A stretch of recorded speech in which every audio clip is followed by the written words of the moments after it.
Hey there, hedgie lovers, enthusiasts, breeders, and those who just want to know more about hedgehogs. Welcome to my channel, or welcome back to my channel. Please remember to like the video, subscribe to the channel if you're interested, click the notification bell so that you know when I upload, so that if you are curious about hedgehogs or the way that they're cared for or anything else that my channel might have to offer, you'll be notified as soon as I upload. Now, I do have headphones on. That's unusual for me. I am not a reactor. I subscribe to a lot of reactor channels, but I am editing the very video that you're going to be watching right now. And that is just to put a compilation together of a few things that I've done a little bit in the past that highlight what we clean with, both our dishes and our environmental situation, whether it's countertops or cages, and also a little bit about the food and how much we use, and why it's important to get your hedgehog from a breeder. Hope you enjoy. Catch you later at the end of the video. So I'm often asked the question, what do I use to clean my cages and my dishes? I use Dawn Platinum, but that's not all. I mix it in with Simple Green, the industrial formula, which is now available to anyone to use. It's an antibacterial. It also fights off many viruses, and I use it to sanitize all of my workspaces. This is my old sanitizing bottle where you pre-mix it. It's very concentrated. As you can see, this 1 gallon makes 65 gallons of Simple Green D Pro 3. So what I do as far as our dishes, I take a container that you can get just about anywhere. It's a condiment squirter, so you can use it for ketchup and mustard, but it works well for my purpose. So it already has the Dawn in it. I fill it all the way to almost to the top. I leave about enough space for 1 ounce. I'm going to use the last of my older Simple Green. This is actually the same thing. It just has a new label. So I will top off with the last little bit of my Simple Green. That's approximately 1 ounce. In the bottle with the Dawn Platinum, I'll blend this together, and then I get excellent cleaning plus all the benefits of disinfecting. So yeah, that's what I use to clean my cages with. It's also what I use to clean all our dishes and wheels. And then of course, this is the new label for the Simple Green for disinfecting all of my countertops and spaces and sink and all of that. So yeah, that answers that question, I hope. Okay, so this is what it looks like when I wash dishes for my hedgehogs every day.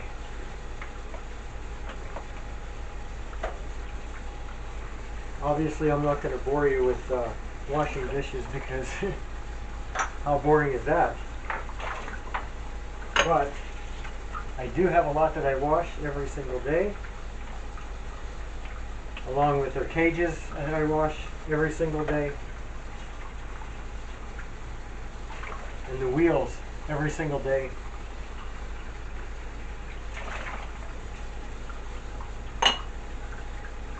Just to give you an idea of what's involved, a small part of it right here.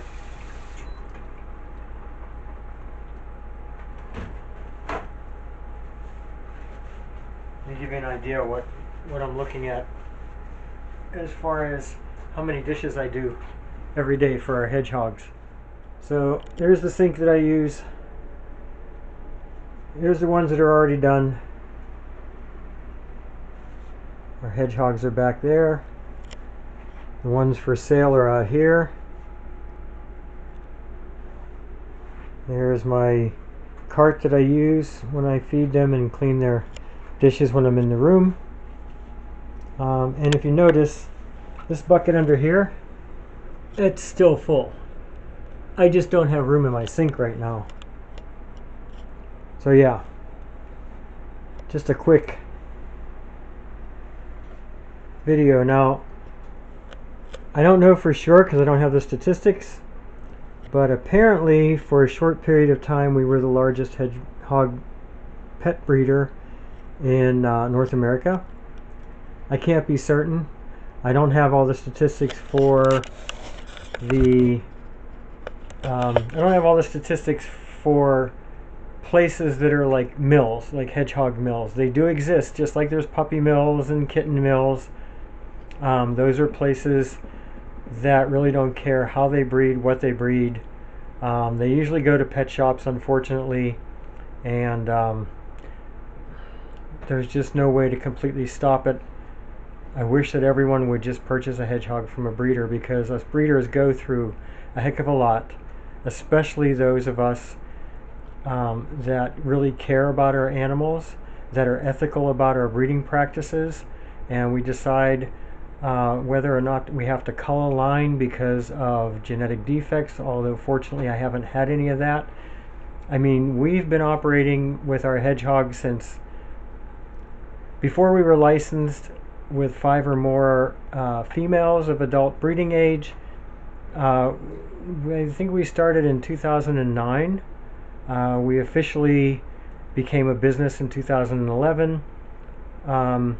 At that point we had more than 5 females of breeding age, and that's what the USDA considers having large enough to where you have to be licensed by the USDA. But for a short time we were probably one of the largest, if not the largest, hedgehog breeders, with 267 adult hedgehogs, not counting all the babies that we had for sale. Now we've downsized. My total count, including babies, is 121. So you can imagine what this was like right here when we had twice as many hedgies. When you buy food for your hedgehog, it comes in a 2-pound bag. Some people get a 4-pound bag. Spikes Ultra retails for about $27. The Ultra Plus, $30. That's a 2-pound bag.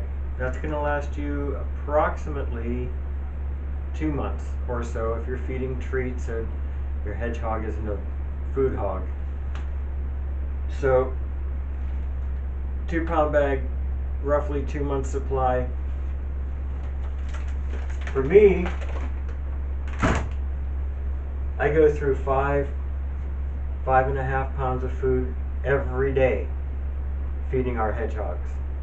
So my food comes in a little bit bigger package.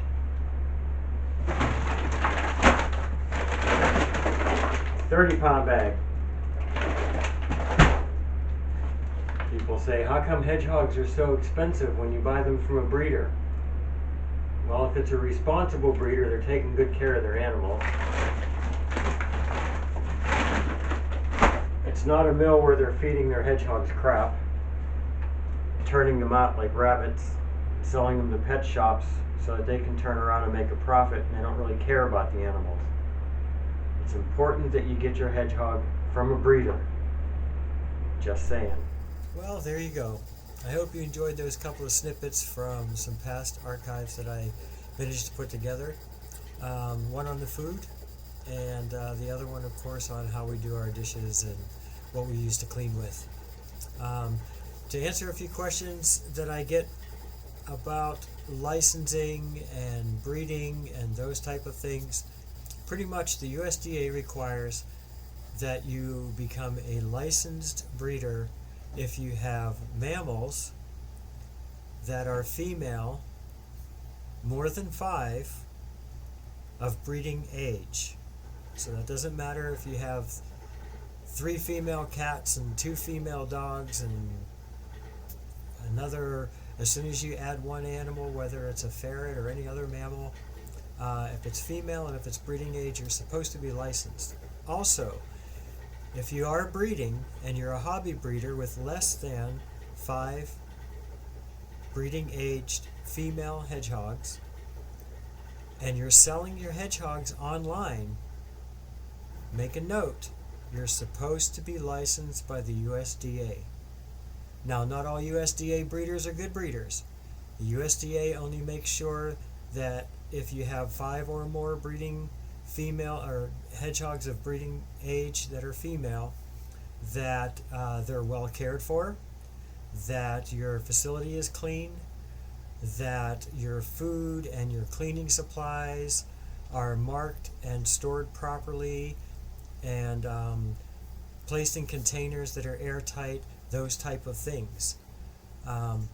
So if you're a mill breeder, you can get away with it because they're not looking at whether you want to make a profit or not. They're just looking to see that your animals are housed properly and cared for with the minimal amount of requirements.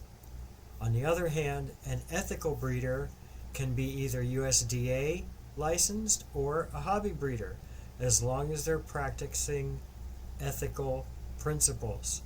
I can go over ethical principles for a hedgehog breeder in a later video, but I just thought that I would put this out there for you today so that you can see.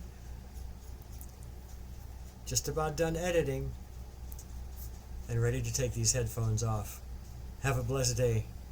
Enjoy. Don't forget to like the video, subscribe to the channel. If you are interested in one of our hedgehogs, as the availability videos come up, please remember that we do require that you fill out an application first from our website, currently feathersandspikes.com, soon to change to FASHogs.com. If you do click on FASHogs.com, it's just going to redirect you to our old Feathers and Spikes page. Please keep that in mind. But at the beginning of 2023, those things are going to change. Take care. Peace out. God bless.